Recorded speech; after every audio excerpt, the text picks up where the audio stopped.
नमस्कार, स्वागत है आप सभी का टीवी 24 एक्सप्रेस बिहार पर। मैं हूं आपके साथ सपना ठाकुर। नजर डालेंगे इस वक्त की खास खबर पर।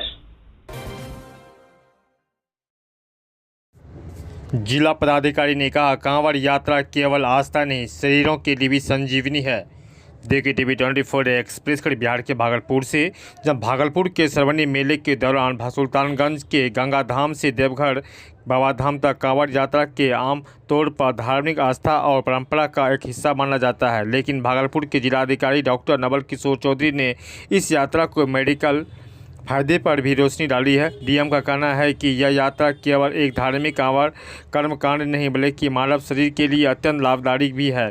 डॉक्टर चौधरी ने खुद को एक मेडिकल प्रैक्टिशनर भी रह चुके हैं, जिसने बताया कि कांवड़ यात्रा में शिव भक्त करीब 105 किलोमीटर की दूरी पैदल तय करते हैं और यह लंबी पद यात्रा शरीर के कई अंगों को सक्रिय करती है। इससे हृदय, फेफड़े और मांसपेशी के मानसिक संतुलन बेहतर होता है। इनसे इसी को इको मेडिको और रिजिशियन और द्रुजिस्म के एक अद्भुत मिसाल बताया जाता है। जानूसार कांवड़ियों के शरीर के पसीना निकलता है, जिसके डॉक्टोमेट्रिशियन होता है और पैरों की निरंतर चाल से रक्त संचार सुधरता है और मन में हर पल बोल बम का जाप करने से ध्यान केंद्रित होता है, जिसके मानसिक स्वास्थ्य को भी लाभ होता है। जहाँ जिन्होंने कहा कि श्रावणी मेले के दौरान लाखों की संख्या में श्रद्धालु भागलपुर के सुल्तानगंज स्थित गंगा धाम से गंगा जल लेकर देवघर को बाबा धाम तक पैदल यात्रा करते हैं।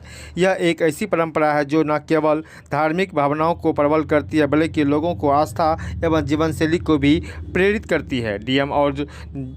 डीएम ने जोर देते हुए कहा कि सरकार को इन तरह की इको मेको रिजियन रिच को बढ़ावा देनी चाहिए ताकि धार्मिक यात्रा को एक और दृष्टिकोण से देखा जा सके। उन्होंने ये भी कहा कि भविष्य में ऐसी यात्राओं को स्वास्थ्य मंत्रालय और पर्यटन विभाग के सहयोग से और भी वैज्ञानिक ढंग से प्रमोट किया जा सकता है। तब तक के लिए बने रहे टीवी 24 एक्सप्रेस पर। भागलपुर से श्यामनंदन सिंह की रिपोर्ट।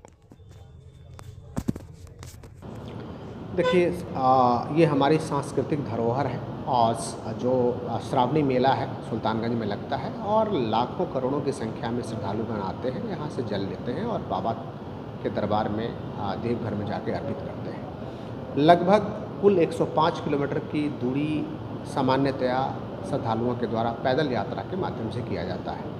आप सभी जानते हैं कि हम लोगों का शरीर काम करने के लिए, फिजिकल वर्क के लिए भी प्रकृति ने बनाया है और जो फिजिकल वर्क हम लोगों की आदतों से अब जा रहा है, जिसके कारण तरह तरह की बीमारियां उत्पन्न हो रही हैं। खास करके जो डायबिटीज़ है, हाइपरटेंशन है, हार्ट डिजीज़ है, इसको लाइफस्टाइल डिजीज़ बोलते हैं।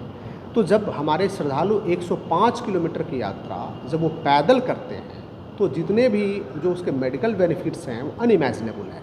पहला तो आपके मसल का स्ट्रेंथ है वो काफ़ी बढ़ेगा। एक मेडिकल प्रोफेशनल होने के नाते मैं आपको अवगत कराना चाह रहा हूँ। दूसरा, आपका जब आपका मसल का स्ट्रेंथ बढ़ेगा, आपके डिफरेंट बॉडी पार्ट्स का मूवमेंट होगा, तो ये आपको कई चीज़ों में बेनिफिट देता है। खास करके कोलेस्ट्रॉल है, आपका जो lipid profile, other lipid profiles हैं वो है, ब्लड शुगर है, इन चीज़ों में आपको काफ़ी राहत देगा और काफ़ी अच्छा होगा।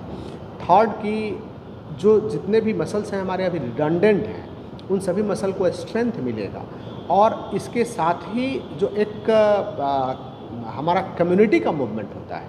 जब भी आप देखते हैं जो भी कांवड़िया बंधु हैं वो एक छोटे छोटे समूह में मूव करते हैं, वो एक कम्युनिटी तैयार करता है, एक सोशल जो फीलिंग्स है एक दूसरे के प्रति वो जनरेट करता है, एक दूसरे में सहयोग की भावना को जनरेट करता है। तो इन सारी चीज़ों को लेकर ओवरऑल ये वेल बीइंग के लिए, जो फिजिकल वेल बीइंग के लिए ये बहुत ही अच्छी चीज़ है और सभी श्रद्धालुओं को मैं शुभकामनाएं देता हूं, बधाई देता हूं और हमारी टीम हर संभव प्रयास कर रही है कि हमारे समस्त श्रद्धालुओं को जो भी मैक्सिमम हम बेनिफिट दे सकें, मैक्सिमम सुविधा दे सकें।